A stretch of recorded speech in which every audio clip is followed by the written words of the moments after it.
You, John Fitzgerald Kennedy, do solemnly swear. I, John Fitzgerald Kennedy, do solemnly swear.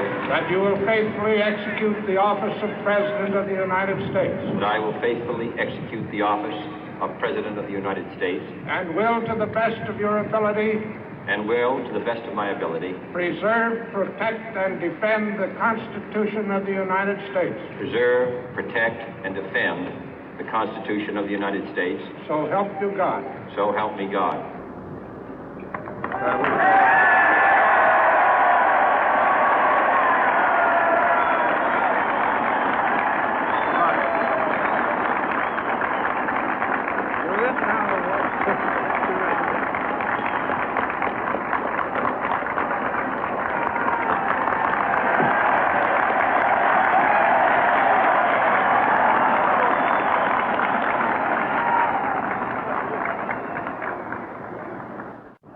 Vice President Johnson, Mr. Speaker, Mr. Chief Justice, President Eisenhower, Vice President Nixon, President Truman, Reverend clergy, fellow citizens.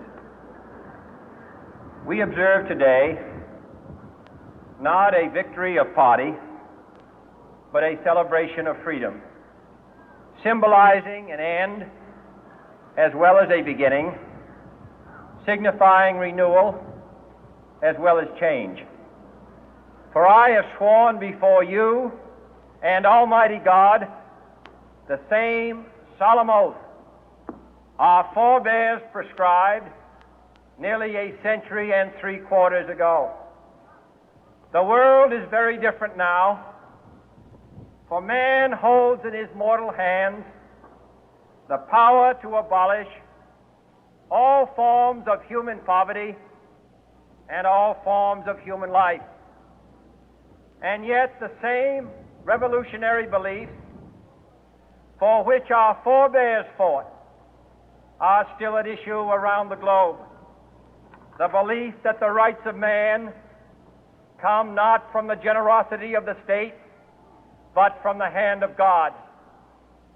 We dare not forget today that we are the heirs of that first revolution.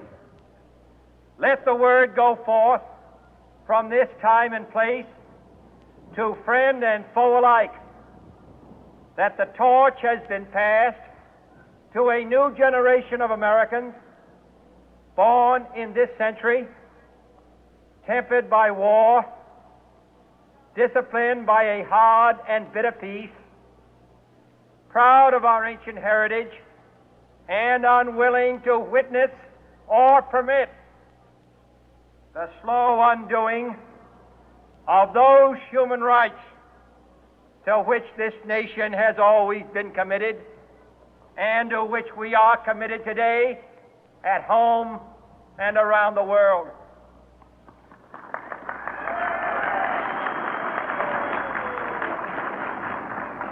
Let every nation know, whether it wishes us well or ill, that we shall pay any price, bear any burden, meet any hardship, support any friend, oppose any foe to assure the survival and the success of liberty.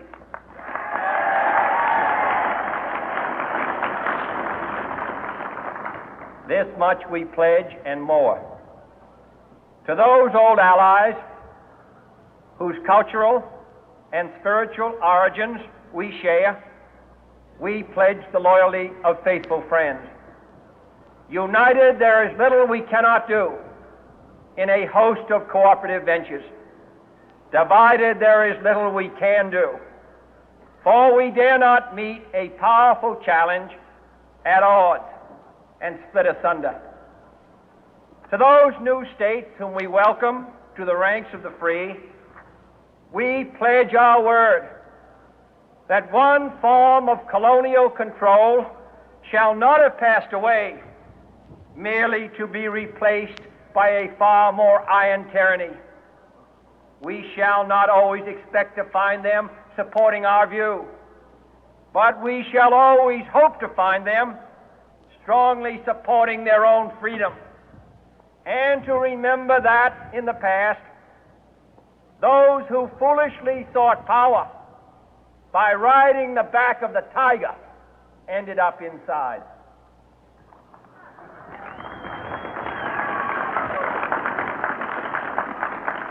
To those people in the huts and villages of half the globe struggling to break the bonds of mass misery, we pledge our best efforts to help them help themselves for whatever period is required, not because the communists may be doing it, not because we seek their votes, but because it is right. If a free society cannot help the many who are poor, it cannot save the few who are rich.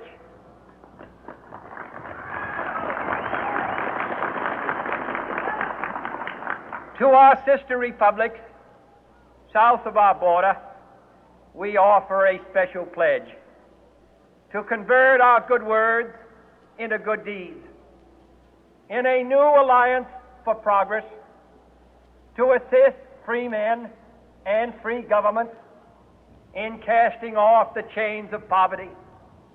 But this peaceful revolution of hope cannot become the prey of hostile powers. Let all our neighbors know that we shall join with them to oppose aggression or subversion anywhere in the Americas. And let every other power know that this hemisphere intends to remain the master of its own house.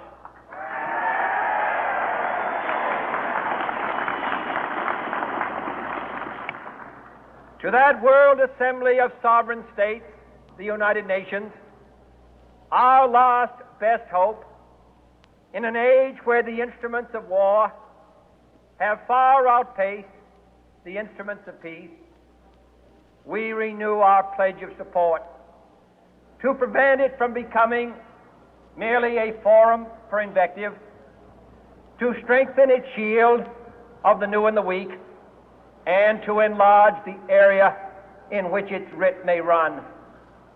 Finally, to those nations who would make themselves our adversary, we offer not a pledge, but a request that both sides begin anew the quest for peace.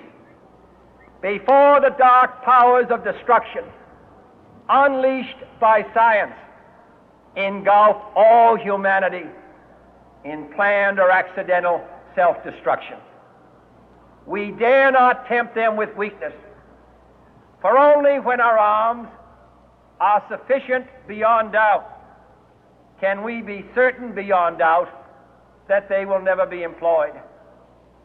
But neither can two great and powerful groups of nations take comfort from our present course, both sides overburdened by the cost of modern weapons, both rightly alarmed by the steady spread of the deadly atom, yet both racing to alter that uncertain balance of terror that stays the hand of mankind's final war.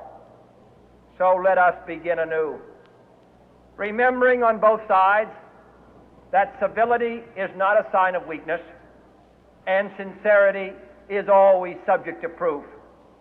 Let us never negotiate out of fear, but let us never fear to negotiate.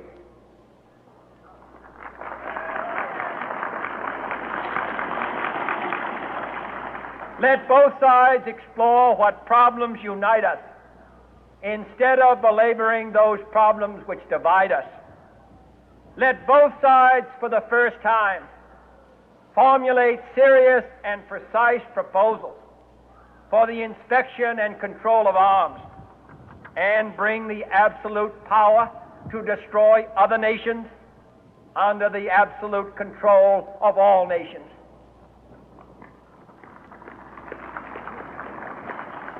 Let both sides seek to invoke the wonders of science instead of its terrors. Together, let us explore the stars, conquer the deserts, eradicate disease, tap the ocean depth, and encourage the arts and commerce. Let both sides unite to heed in all corners of the earth the command of Isaiah to undo the heavy burden and let the oppressed go free. And if a beachhead of cooperation may push back the jungle of suspicion, let both sides join in creating a new endeavor, not a new balance of power, but a new world of law, where the strong are just and the weak secure and the peace preserved. All this will not be finished in the first 100 days, nor will it be finished in the first 1,000 days, nor in the life of this administration, nor even perhaps in our lifetime on this planet. But let us begin.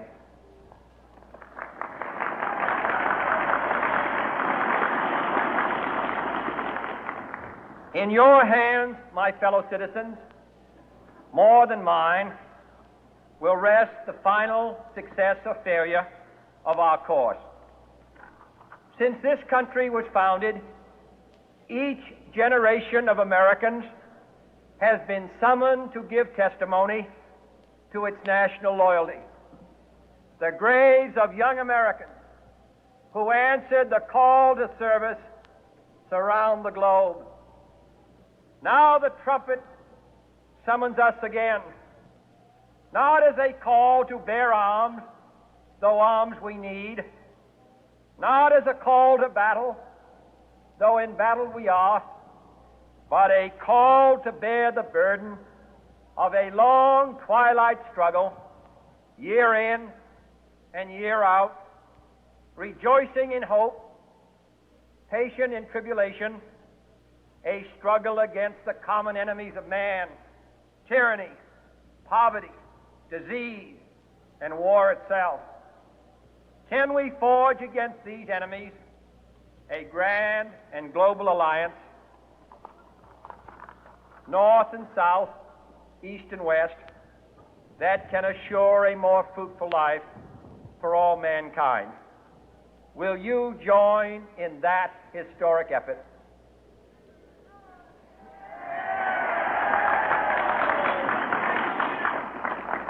In the long history of the world, only a few generations have been granted the role of defending freedom in its hour of maximum danger. I do not shrink from this responsibility. I welcome it.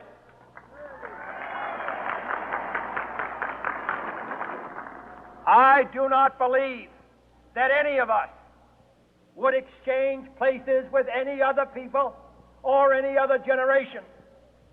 The energy, the faith, the devotion which we bring to this endeavor will light our country and all who serve it. And the glow from that fire can truly light the world. And so, my fellow Americans, ask not what your country can do for you. Ask what you can do for your country.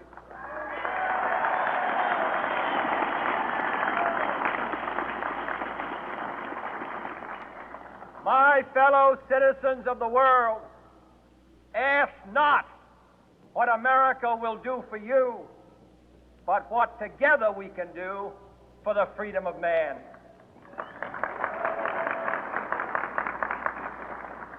Finally, whether you are citizens of America or citizens of the world, ask of us here the same high standards of strength and sacrifice which we ask of you. With a good conscience, our only sure reward, with history the final judge of our deeds, let us go forth to lead the land we love, asking His blessing and His help, but knowing that here on earth God's work must truly be our own.